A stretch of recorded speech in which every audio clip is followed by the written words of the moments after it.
A spending plan, also known as a budget, is simply a guide that you create that helps keep your spending and saving practices in line with your money management plan.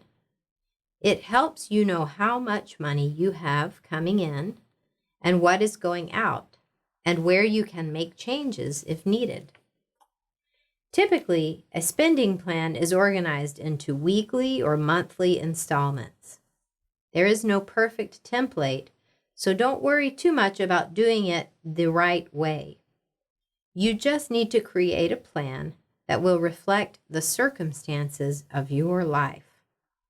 For instance, if you are paid on a weekly basis, you may want to keep a weekly budget.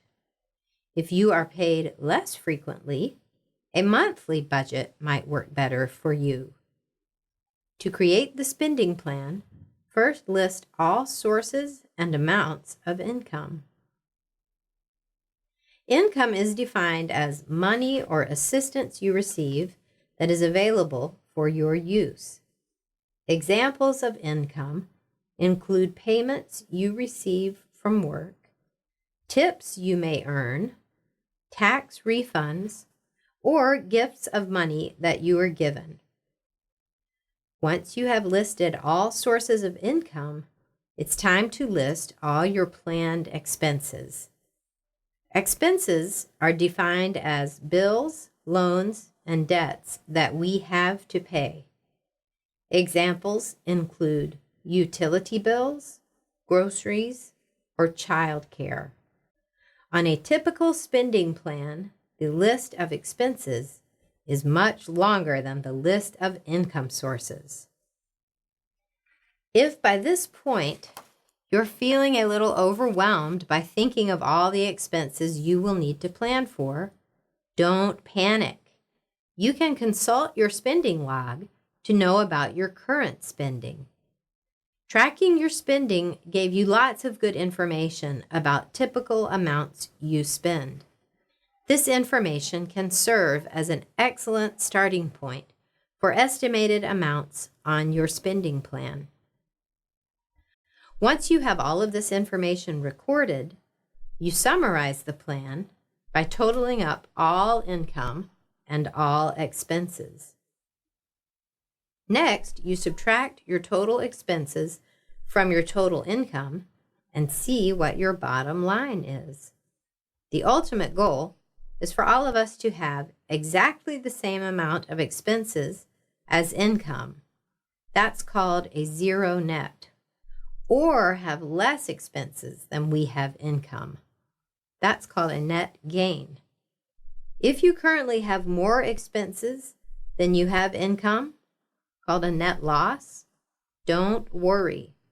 This tool will clarify some areas of your life that will help you achieve the goal of a balanced budget. Let's take a closer look at some of the terms used when creating a spending plan. When you are considering expenses, it's helpful to know the different types of expenses that you will come across. Generally, people think of expenses falling into two major categories, fixed and flexible. Let's talk a moment about the difference between the two. A fixed expense is an expense that stays the same from period to period, regardless of usage. Can you think of some examples of a fixed expense? A flexible expense, on the other hand, is an expense that changes based upon usage, so that if you don't use very much of it, your expense will be lower. Can you think of some examples of a flexible expense? There is a third type of expense that can trip people up when it comes to budgeting. It is called a non-monthly expense. These are simply expenses that do not need to be paid every month. Examples include insurance payments or tuition payments. Because they are irregular, they can surprise people. It's important to remember to account for non-monthly expenses when you are setting up a spending plan. You can create a space for irregular income in a regularly kept budget by totaling the annual or yearly amount you pay toward your regular expense.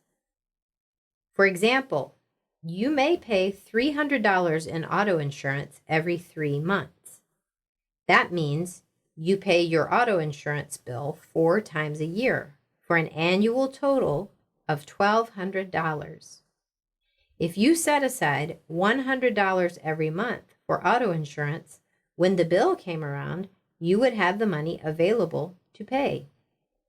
The key to successfully dealing with irregular payments is to be able to anticipate them and make a plan to prepare for them. Our discussion of irregular expenses introduced the idea of setting aside money in anticipation of future expenses. Setting aside money is really just another way to think about saving money for particular purposes. And saving money is also a great way to begin to feel in control of your finances. When you are setting up a spending plan, it's important to consider saving. Generally, financial experts encourage all of us to think of putting money into savings as a type of expense. Have you ever heard the term pay yourself first? The meaning behind that saying encourages all of us to think of savings like we think of paying bills. When it comes to paying bills, we tend to think, I pay my bills first because otherwise bad things could happen to me. So if you thought of setting aside money for savings with that same sense of urgency, perhaps it would be easier to accumulate savings.